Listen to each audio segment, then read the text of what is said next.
Bienvenidos a Frecuencia de Cambio, un espacio para la excelencia física, mental y espiritual, con la conducción de Jorge Scalpelo.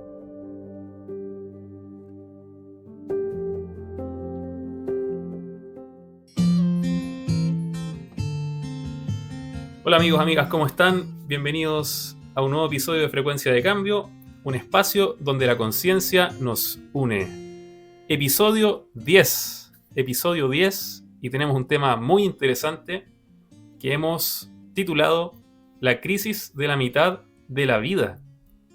Estamos junto a Dayan Bamondes, ella es psicóloga clínica, especialista, magíster en psicología analítica junguiana. Bienvenida al programa por segunda vez ya, Dayan. Muchas gracias, Jorge, por invitarme nuevamente. Dayan, comencemos de inmediato. ¿Qué es la crisis de la mitad de la vida? La crisis de la mitad de la vida es una crisis, como su nombre lo dice, que es un periodo en el fondo donde nuestro reloj biológico psíquico se despierta y nos hace conscientes de que ya no nos queda toda la vida por delante. ¿Ya? Entonces, eso nos trae una sensación de repente no tan agradable de cuestionarnos qué viene más adelante, qué es lo que ya hemos vivido en esa primera mitad, lo que hemos logrado, lo que no hemos logrado, si estamos contentos actualmente. Y también nos hace como reflexionar acerca de la muerte, de los años finales. Es una crisis en el fondo que tiene que ver con algo, con un reloj biológico, psíquico como lo dije, pero también tiene que ver con un componente espiritual, donde el sentido de la vida cobra como una importancia vital, porque este movimiento que ocurre interno nos obliga como a conectarnos con lo esencial. Ahora, precisando el concepto de la palabra crisis, generalmente lo asociamos a algo más de un tinte catastrófico, pero al mismo tiempo es una oportunidad. Esto se da en todas las personas con una tendencia hacia las energías de baja frecuencia, o hay casos donde las personas lo toman con una madurez más importante y que pueden usarlo como un trampolín para sacar una mejor versión aún de ellos mismos. En general tenemos asociado la crisis con algo, como decías tú, negativo, pero no es negativo en sí, sino que crisis siempre corresponde a momentos difíciles donde ocurren cambios que son complejos en la vida de las personas, que pueden ser separaciones, rupturas amorosas, una enfermedad, un tema laboral.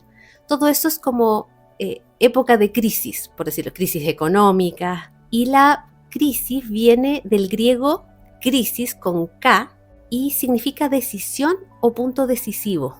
Y a la vez está relacionado con el verbo krinein, que tiene que ver con separar, juzgar o discernir. O sea, en el fondo la crisis sería un momento donde nos vemos obligados a hacer una introspección, a tomar conciencia y discernir. Discernir es como pasar por el sedazo un montón de cosas que en el fondo nos están haciendo ruido. ¿En qué rango etario una persona entra en este proceso? ¿De qué edades estamos hablando?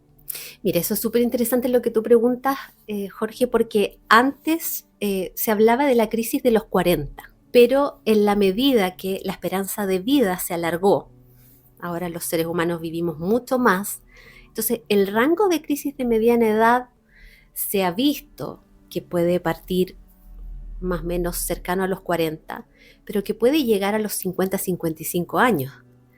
Y que a veces, por ejemplo, esto tiene que ver con que lo que acelera las crisis es cuando, en los casos de algunas personas, los hijos se van del hogar y queda este nido vacío, quedan parejas que en el fondo han sido papás por muchos años y se encuentran ahí con una vida nueva donde tienen que reevaluar.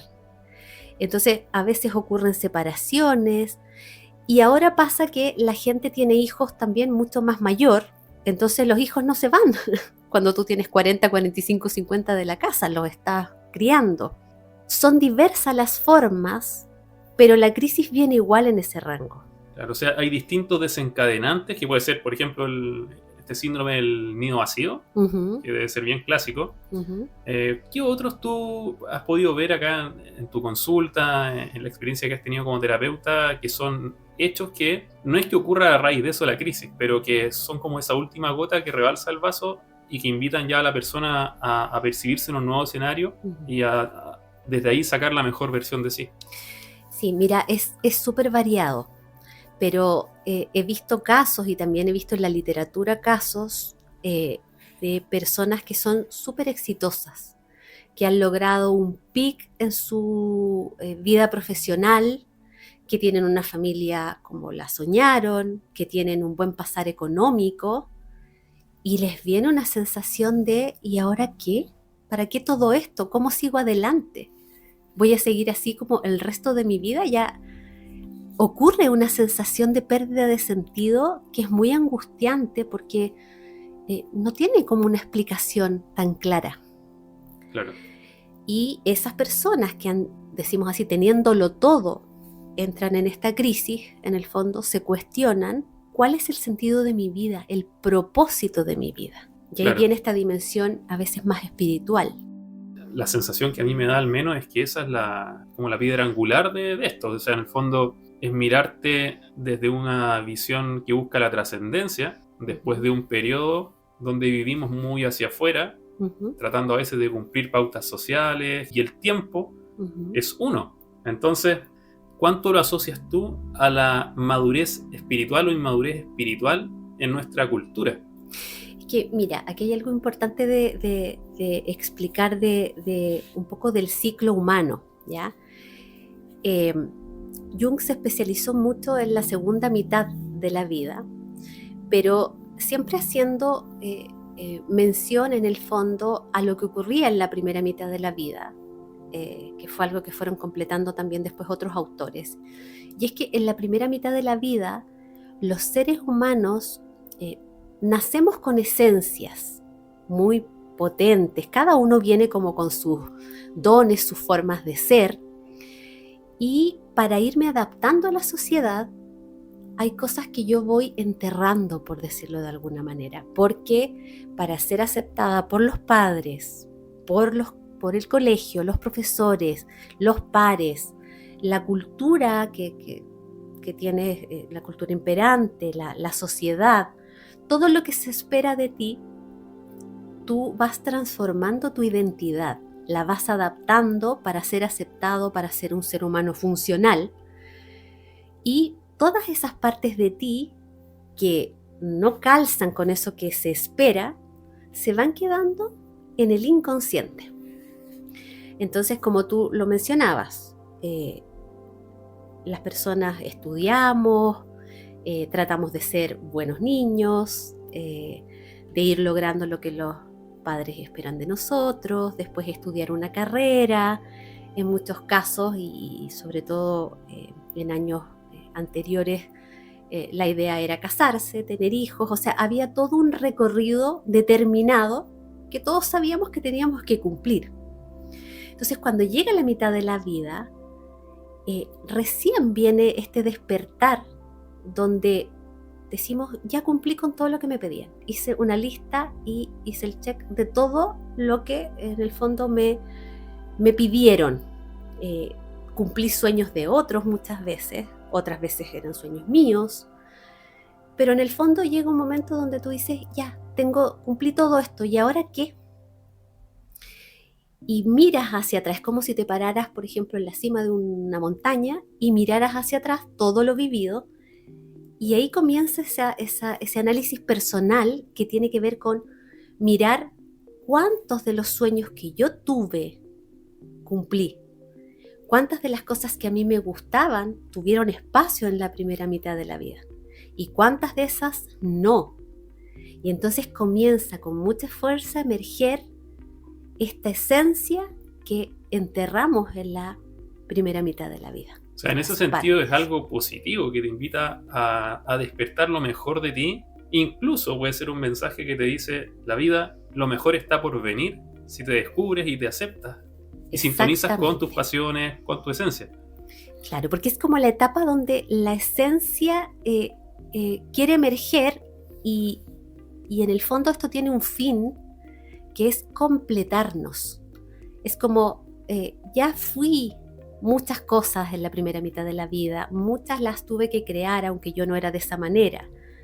Pero ahora, en esta otra mitad, para ser un ser completo, voy a permitir que salga todo aquello que necesita salir y que tiene que ver con eso, con lo más auténtico y verdadero de un ser humano. Uh-huh. Ya vamos a hablar sobre cómo salir de ahí, cómo avanzar positivamente en este proceso, pero antes te quiero preguntar, ¿ocurre un fenómeno de tratar de evadir esto? Por ejemplo, una persona que ya está en este periodo, pongámosle 40 y tanto, empieza a darse cuenta que el tiempo pasa, que ella no es tan jovencito, y empieza a volver a las discotecas, empieza tal vez a tomar más de la cuenta, se compra ese auto caro que nunca se quiso o que nunca se atrevió a comprarse, empieza a buscar una solución de distintas maneras. ¿Qué prácticas ves tú que son evasivas y que no sirven, pero que la persona comete ese error? Sí, mira, esto es interesante porque los procesos ocurren de todas maneras, con conciencia o sin conciencia.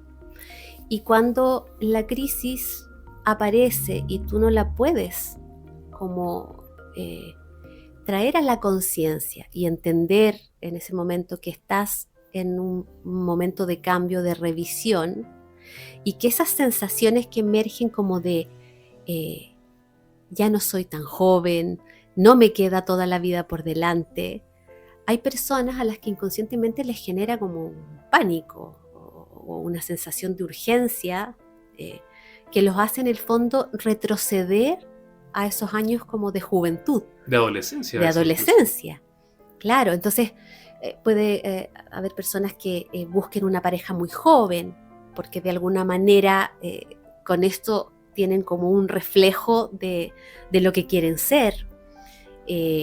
Todo eso que se asocia como con la juventud y la libertad.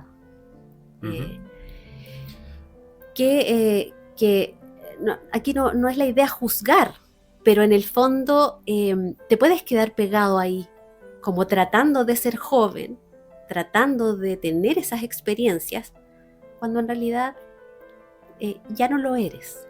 Y existe un temor tal vez bien irracional, que es el temor a dejar de serlo. Oye, ¿se da igual en hombres y mujeres? Porque, por ejemplo, hay factores biológicos, tú mencionabas, en el caso de las mujeres hay un proceso, periodo que es la perimenopausia, donde tu biología te pone enfrente un cambio que debe ser fuerte. En los hombres hay un tema que tengo entendido que se llama la andropausia, es similar, que tiene que ver con la baja de la testosterona. Mire, yo creo que como humanos nos afecta igual, en el sentido de que todos vamos a llegar y esta ventanita, por decirlo así, esta oportunidad de proceso se va a dar, porque está ligado a un reloj biológico. Si bien se ve influido por las hormonas, va más allá de si las hormonas que están cambiando son femeninas o masculinas. La mujer, obviamente, con el proceso de perimenopausia y menopausia, puede sentir en un montón de síntomas físicos muy claros que hay algo que está cambiando. ¿Ya? Cambia la piel, cambia la capacidad de bajar de peso, la energía, el estado de ánimo, muy ligado a un tema hormonal, pero no es solo hormonal. Y en el caso de los hombres también hay niveles que cambian, la capacidad de hacer músculo ya no es tan rápida como era en los años de juventud, 20 y tantos años. Pero esto no es solo biológico, siempre el ser humano tiene esta dimensión que es biológico-psíquica y no podemos separar lo biológico de lo psíquico. ¿Ya? Quiero hacerte una pregunta a propósito de eso, que ¿Ya? Los factores que van más allá. Escuché a un experto en astrología asociar esto también a una explicación astrológica. ¿Cómo puede ocurrir eso? Claro, no es como... No, yo no soy experta en astrología, aunque me encanta, pero también desde la astrología se habla de la crisis de la mediana edad, y ahí el rango se plantea más o menos entre 38 y 45 años, y es donde aparecen los planetas transpersonales en este ciclo de vida que te vienen a remover. Los planetas transpersonales, por lo que yo entiendo, vienen a hacer estas preguntas que son profundas. Entonces, yo recuerdo haberme visto la carta para conocer cómo estaba mi proceso a nivel astrológico. ¿Tú ya pasaste por este proceso? Yo ya pasé por este proceso, Uh-huh. Tengo 45 años, ya estaría como saliendo en lo astrológico. Y, por ejemplo, de lo que me acuerdo era que estos planetas iban como apareciendo en este periodo de 38 a 45 años y te traían preguntas así como, ¿qué es lo que te mueve? Pero en un estado muy profundo, porque el astrólogo me explicaba en el fondo que le había hecho esta pregunta a una persona y que él había dicho ayudar a los demás. Pero después al tiempo lo llamó para decirle, la verdad es que me di cuenta que eso de ayudar a los demás era para ser reconocido, pero lo que me mueve en el fondo es el reconocimiento.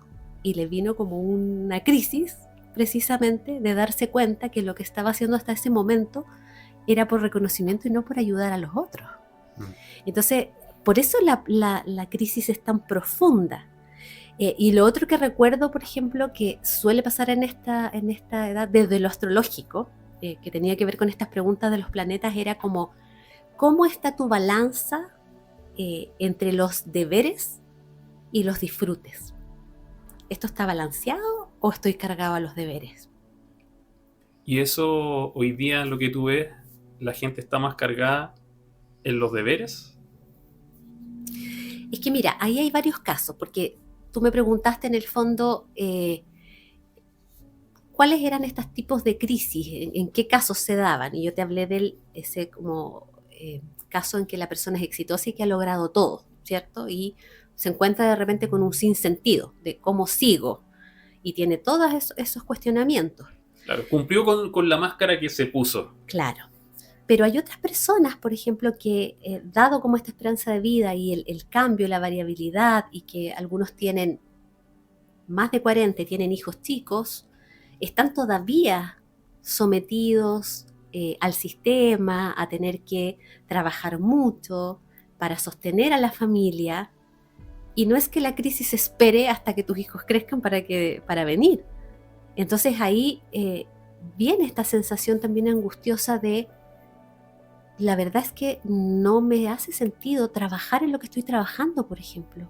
Yo siempre he querido dedicarme a otra cosa, pero no puedo soltarlo tan fácilmente porque tengo a cargo todavía una familia y unos hijos que criar por delante. Entonces ahí se complica un poco este poder, en el fondo, descubrir y dar esos pasos de cambio necesarios para estar contento conmigo mismo. Si no se aborda esta crisis, ¿qué viene después? ¿Qué puede venir después? Ya, mira, como hablábamos también en el caso anterior, hay personas que no pueden ponerle tanta conciencia a la crisis y en el fondo tratan de mantenerse en esta eterna juventud, ¿ya? Pero se van en el fondo quedando a veces muy solitarios, muy aislados de su grupo, pierden a veces, muchas veces a sus familias, porque en el fondo se salen de este ritmo colectivo y van a etapas anteriores y están ahí viviendo una vida con otra, por decirlo así, rango etario. Claro, ¿Ya? quedan en tierra de nadie. Claro. Pero en el caso de otras personas, por ejemplo, que sí, que no le den mucha cabida a estas preguntas y sigan sosteniendo de alguna manera la vida que llevaban desde siempre en la primera mitad, y no escuchen esa voz profunda del alma que está pidiendo más autenticidad, puede pasar en los años venideros en que se desarrolle una depresión mucho más profunda. Claro, porque esto no es en sí una depresión. No es en sí una depresión. Claro. Pero acá podríamos llegar a que los síntomas sean mucho más profundos, de esta sensación de atrapamiento y de no poder ser yo mismo, hasta las personas que se acercan al final de su vida, llegar a sentir que no hicieron en el fondo lo que querían. Porque hay investigaciones en el fondo que han visto que de las cosas que más se arrepiente una persona antes de morir es de lo que no hizo y de no haber sido auténtico y haber hecho todo eso que quería, Claro. en la vida. Entonces es como nos trae una pregunta que a veces nos cuesta hacernos en esta sociedad porque no tenemos mucha como familiaridad o nos asusta tal vez, que es el tema de la muerte y del final de la vida. Que tal vez esa es la primera pregunta o la primera consideración Claro. que debe tener. Claro. ¿Y cómo yo me voy a acercar a mi etapa final? Va a depender mucho de cómo yo acogí esta etapa de crisis de la mediana edad. ¿Qué tan contento llego al final de mis días?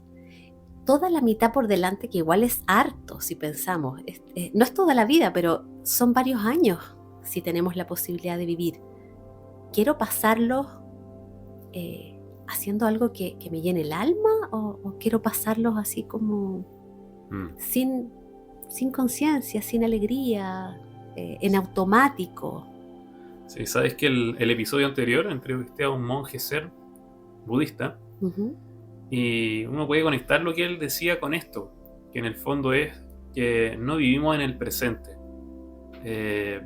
Vivimos a lo mejor para agradar a otros, pensando siempre en el futuro, o muy condicionados por condicionamientos de la mente, Uh-huh. que al final no te permiten descubrir tu esencia y conectar con esa conciencia más profunda. No sé si esta crisis, por ejemplo, ocurre en la India o en el Tíbet, tal vez sí, tal vez no, pero uno puede tender a pensar de que no le ocurre a alguien que está más conectado consigo mismo. A lo mejor ahí como cultura tenemos una deuda pendiente o tarea para la casa. Por ejemplo, la gente que tiene hijos y que está en esta crisis o que a lo mejor ha pasado por periodos así, ¿cómo podría criar a sus hijos o qué fortalezas inculcar en sus hijos para que una vez que lleguen a este momento sea un nuevo despertar Uh-huh. y no algo con una connotación de baja frecuencia? Uh-huh. Mira, aquí es importante también decir que no todas las personas viven la crisis de la mediana edad con la misma intensidad.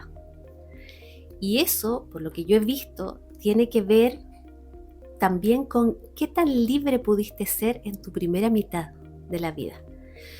Entendiendo que hay cosas a las que nos vamos a adaptar y que desde que nacemos en adelante vamos a ir buscando la aceptación y vamos a ir moldeando nuestra personalidad en el fondo para ser aceptados, ser queridos, ser agradables, pero hay circunstancias de vida o familias donde se te permite ser más tú, donde se te permite desarrollar un talento. Suponte que tú venías con un tinte más artístico. Es distinto si en esa familia se le dio cabida y valor a ese tinte artístico o si te dijeron como músico te vas a morir de hambre y estudia ingeniería. Claro, que pasa harto eso. Que pasa mucho y pasaba mucho, creo que mucho más antes. Eso claro que va a ser una diferencia de alguien que llega a la mediana edad, porque si le pude dar espacio, si pude buscar una forma o incluso me pude dedicar a lo que era mi pasión, la crisis de la mediana edad tal vez no se va a dar, sino que voy a potenciar cómo quiero vivir mi segunda mitad, todavía gozando más la vida que ya vengo gozando. Uh-huh. A diferencia del que no ha podido, del que ha sido muy coartado, todo eso que está en la sombra y que tiene que ver con la esencia necesita salir para vivir más en plenitud. Oye, hablemos entonces ahora de estrategias y herramientas que ayudan en esta etapa, para que sea un despertar, para que sea un nuevo comienzo, algo positivo, para que tú seas más fuerte que ayer y puedas tener un presente mucho más pleno con toda esa experiencia previa que son estos años antes de llegar a este intervalo de tiempo donde llegan estos cuestionamientos. Uh-huh. ¿Cuál es la sugerencia ahí? ¿Qué Ya, das? mira, aquí yo esto lo enfoco mucho a mi propia crisis personal y a lo que a mí me sirvió. ¿Ya? Fue Ujú. como desde la psicología junguiana yo había estudiado la crisis de la mediana edad, como muchas otras temáticas que he tenido que estudiar desde ahí. Pero en el fondo otra cosa fue descubrir en la vivencia personal cuando comienzas a sentir esto realmente. Y creo que la primera herramienta es la información, o sea, tener mucha claridad de este proceso, porque muchas veces se confunde la crisis de la mediana edad con una depresión, eh, que la depresión te puede dar a cualquier edad y te trae, claro, muchos planteamientos de cosas y te sientes muy mal y sientes mucha sintomatología similar. Pero en la crisis de la mediana edad los cuestionamientos son bastante claros y son bastante similares en quienes viven la crisis. Ujú. Entonces, la información es fundamental porque cuando tú te empiezas a sentir mal en esta crisis, tú puedes ir a un médico y te dan antidepresivos y tú tratas de seguir funcionando, pero no te sirve el seguir funcionando en automático, por mucho que haya un medicamento que te sostenga, porque hay cosas que tú necesitas, como decíamos en el origen de la palabra, discernir. O sea, puedo inferir como primera sugerencia es entender primero lo que está ocurriendo, ir asumiendo, y también que un, eh, un fármaco no te va a solucionar el problema. No, te puede ayudar con la sintomatología, a que no Claro. sea tan intensa, pero el cuestionamiento y el trabajo que tú necesitas hacer no se resuelve por ahí. Ujú. ¿Qué otras herramientas ayudan? Por ejemplo, una persona que ya hizo este análisis, sí, lo acepto, ok, hice la evaluación. ¿Qué hacer? Ya, otra herramienta muy, muy importante es la meditación, por ejemplo.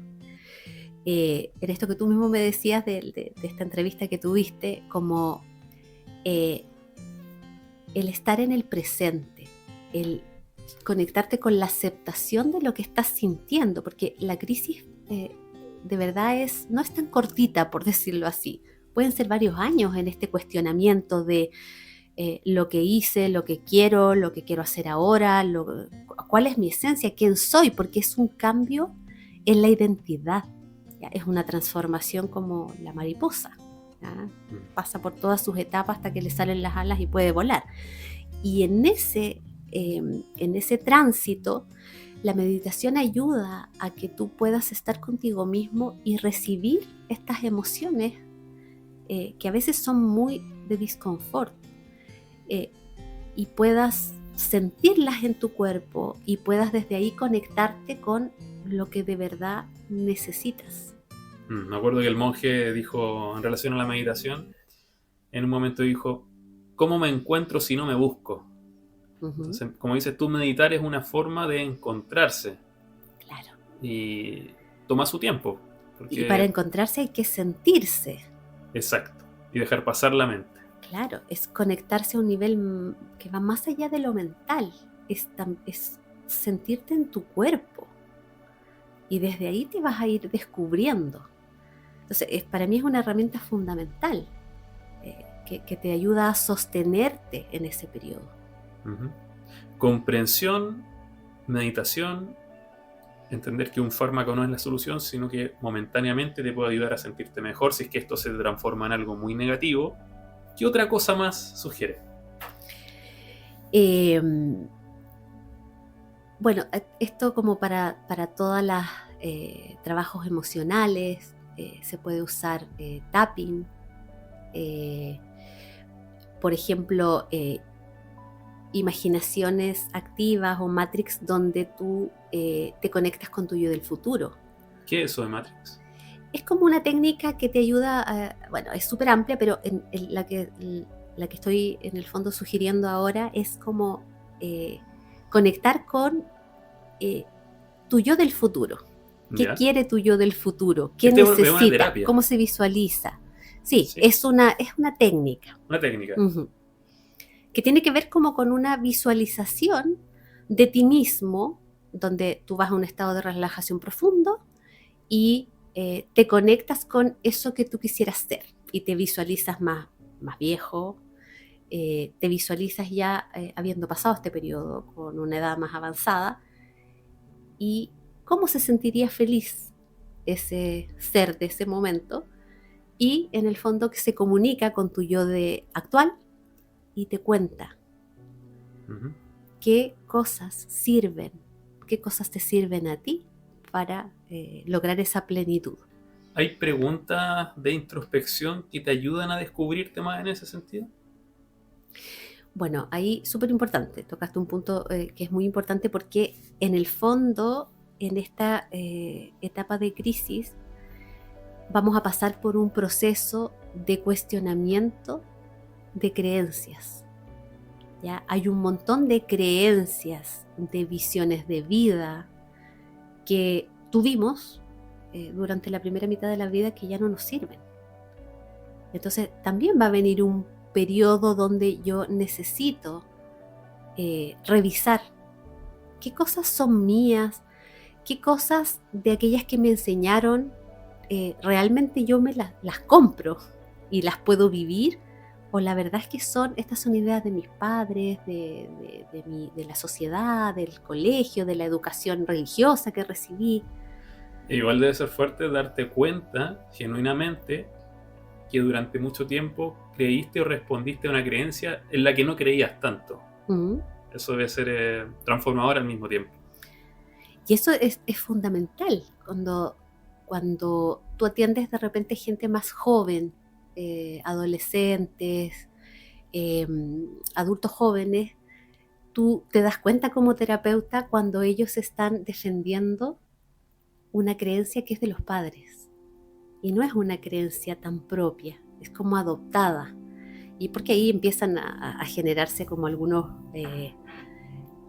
contradicciones, pero en el fondo eso es lo que va a venir con mucha fuerza en la mediana edad, que es poder abrir los ojos a lo que de verdad me sirvió. No, esto tampoco se trata como de ver como un demonio todo lo que yo fui en la primera mitad de la vida y todo lo que me enseñaron, sino que es como honrar todo aquello, pero ser capaz de mirar y decir, la verdad que esto no es mío. La verdad es que yo siempre fui más de esta otra manera. Esta ha sido mi esencia y por muchos años traté de funcionar de esta otra manera, que fue como me enseñaron, como yo sentí que iba a ser parte de, iba a pertenecer. Y ahora, en el fondo, asumo, aunque eso a veces puede ser un proceso de duelo y de tristeza, que esa creencia no es mía, o esa forma de funcionar no es mía. Pareciera ser como que no va únicamente como por la vía de ir a una consulta con el psicólogo, estar frente a frente y conversar durante 40 minutos. Porque tú me has mencionado el tapping, la meditación, técnica de Matrix, Reimprinting, se llama así. Por ejemplo, hay otras más. Dime tú si te hacen sentido o no, pero ir a una constelación familiar para resolver algo que te aquejaba del pasado, eso también puede ser favorecedor para mirar con más claridad tu mismidad. También puede ser favorecedor. Sí, aquí tiene mucho que ver con lo que tú validas. Entonces, si tú validas una constelación como una instancia que te va a mostrar una información de tu clan, claro que te sirve. El efecto péndulo sirve, y ¿a qué me refiero con efecto péndulo? A lo mejor fuiste muy reprimido durante 40 años. Te das cuenta, te viene este remesón y haces todo lo contrario. Te transformas en un farrero, fiestero, me entrego a todos los placeres habidos y por haber. ¿Eso sirve? Dejarse llevar como por esta energía contenida que a veces está. Ya, lo que pasa es que, bueno, los seres humanos somos seres que tenemos internamente polaridades, ¿ya? Y hay que tener ojo con las polaridades, porque mientras más polarizados estamos en algo, la contrapartida es más compleja. Desde ahí vemos los fanatismos, vemos estas como sombras que aparecen. Mientras más luminosa parece ser una persona, también hay que pensar, bueno, ¿y qué es lo que está como contrapartida en su sombra? Entonces, todo lo que es demasiado extremo se vuelve complejo. Y en general, las patologías se asocian a la rigidez en ciertas polaridades. Como creo que la vez anterior hablamos del narcisismo, por ejemplo, como eso es como un extremo de rasgos desarrollados en esa línea. Entonces, volviendo a la pregunta del péndulo, es posible que si yo en la primera mitad fui muy polar en algo, fui muy rígida en algo, rígido, fui muy apegado a ciertas normas, puede que en la crisis lo que me aparezca sea muy extremo en irme al otro polo y ser súper como contradictorio a lo que fui toda mi vida. Pero no es una cuestión que yo diga como que es aconsejable o no aconsejable. Es que en el fondo creo que es importante la toma de conciencia, que es vital para que yo pueda ir filtrando, equilibrando la expresión de mi ser. Yo no sé si yo fui muy rígido en la primera mitad de la vida, me sirve ahora entregarme a todos los placeres de la vida y irme de fiesta y desaparecer días. No sé si esa es la finalidad de mi alma. Claro. ¿Ya? ¿Qué es lo que más te sirvió a ti cuando tuviste este proceso? Si tuvieses que darle, desde tu experiencia ahora, una sugerencia a la gente que pueda estar sintiéndose en esta etapa. Como reflexionar, como te decía, la meditación fue fundamental, el poder sentir, y desde ahí también cuestionarme qué cosas en el fondo eran mías, qué cosas eran adquiridas y que en realidad nunca las hice mías verdaderamente, y qué cosas en el fondo son mi esencia, mi forma de ser. Como darle espacio, y ahí es muy bonito, por ejemplo, conectarte con el niño que fuiste, porque ahí hay muchas claves. ¿Qué le gustaba hacer a tu niño, a tu niña? ¿Qué disfrutaba? Y a lo mejor en eso que tú fuiste cuando niño te llegaron muchos retos. Dicen, no seas así, no digas todo lo que piensas, no seas tan inquieto, no te trepes a tantos lugares, como te vas a caer, la vida es peligrosa, como... al conectarte con tu niño, empiezas a tirar el hilo de cómo es mi esencia. Qué potente lo que estás diciendo, porque me acuerdo una vez estuve en un taller con Siley Mora, que él es un escritor, tiene muchos libros, tiene un libro súper interesante que se llama El viaje al sentido de la vida, lo recomiendo a todos los que les guste leer temas profundos relacionados con la sabiduría mapuche. Y en este taller de autoescritura hizo un ejercicio parecido de qué te gustaba a ti cuando eras chico, conectar con eso. Y es increíble cómo tú vas conectando con la sensación expansiva que tú tenías cuando eras niño y te das cuenta que habían cosas que tú abandonaste de ti mismo. Eso es. Eso es. Entonces, aquí la pregunta. ¿Es entonces la autoescritura o escribir o escribirse una herramienta potente? Totalmente. Y no la mencioné, pero por ejemplo yo en mi época, y lo sigo haciendo, escribí como sin filtro, como cosas que iba sintiendo, y de repente las miraba y decía, ¡uy, qué depresivo esto! Y después desde ahí iba descubriendo que en el fondo es como esto no soy yo. Esto es lo que he querido sostener, pero ya no quiero sostenerlo más, estoy cansada, lo suelto, esta soy yo. Va apareciendo la identidad también en la escritura. Una pregunta a lo mejor un poco extraña, vas a sentir la pregunta, pero ¿dónde queda el psicólogo en esto? Porque hemos hablado de meditación, autoescritura, mirarse de otra forma. Entiendo también hiciste por ahí un retiro de silencio. A lo mejor nos podrías contar experiencia, pero primero respóndeme esta pregunta. Ir al psicólogo, estar en esa sala y conversar, ¿cómo puede potenciar todas estas herramientas que hoy día, felizmente, están súper al alcance de todos? A ver, creo que es de un gran aporte, porque la sensación de verdad de cuando la crisis te pega fuerte es como de estar perdido. Y la compañía de alguien que tiene el conocimiento, pero además, sobre todo, ha tenido la experiencia, es vital. Porque hay cosas que, Jorge, no se pueden transmitir por medio de la palabra solamente. Claro, si acompaño en una crisis, yo le explico a las personas, les hago toda una psicoeducación de qué es la crisis, muchas de las cosas que hemos hablado aquí. Pero hay una parte inconsciente en la que tú sostienes al otro, lo acompañas, que es sin palabras, donde tu sola presencia y que esa persona capte que tú has pasado por lo mismo, siente que estás sostenido y que no se va a hundir.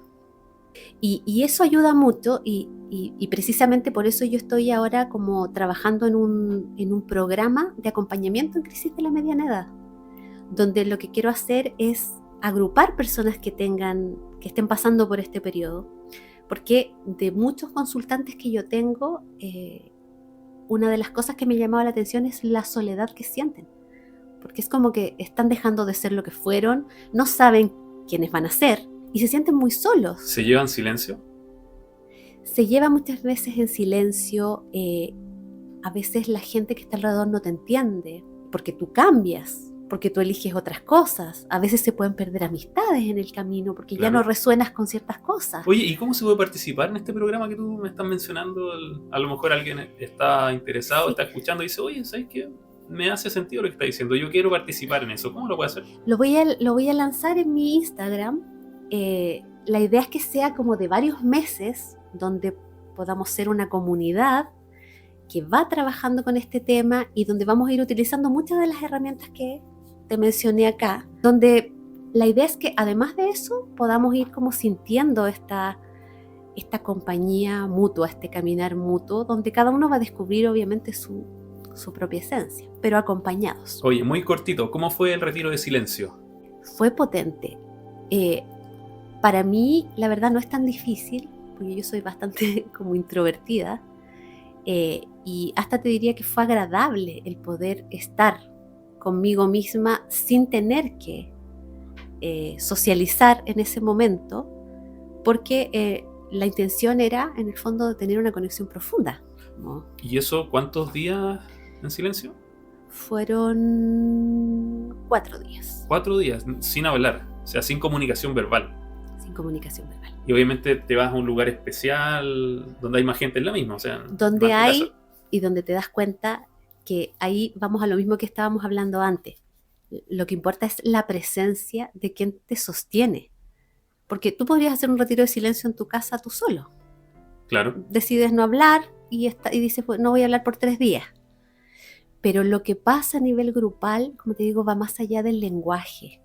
Y es sentirnos a todos los que estamos ahí en silencio con también unos terapeutas que están sosteniéndote energéticamente en ese proceso, donde se pueden despertar muchas cosas en ese silencio interno. Oye, Dayan, súper buen tema. Te quiero agradecer la disposición. Ya, segunda vez que estás en frecuencia de cambio. Ojalá que la gente que está escuchando pueda tener más claridad, si es que se siente que está a lo mejor en esta etapa y tal vez ni siquiera lo pensó, lo está dando como algo obvio, sentirse un poquito extraño o como que ya no estás encajando muy bien en la percepción que tienes de ti mismo. Uh-huh. Mensaje final. A ver, de las cosas más importantes creo que es como, a pesar de que no es agradable, porque no te voy a decir que es un proceso de felicidad o de alegría, liviano. Es un proceso donde te vas a cuestionar un montón de cosas. Pero como la promesa después de la crisis, si tú la sabes abordar, es vivir en bastante plenitud y coherencia. Porque en el fondo vas a encontrar, es el momento para encontrar el propósito de tu vida. Es el momento de moverte por cosas que de verdad te llenan el alma, te hacen sentir pleno, te dan un sentido como importante. aumenta la compasión con otros, puedes entender muchos otros procesos, conectarte con el dolor de otros, ayudar a otros. Para muchos, Jorge, es encontrar la vocación a la que nunca le dieron espacio. Entonces es muy potente y yo diría que se entreguen a la crisis, como que se sumerjan. No le teman.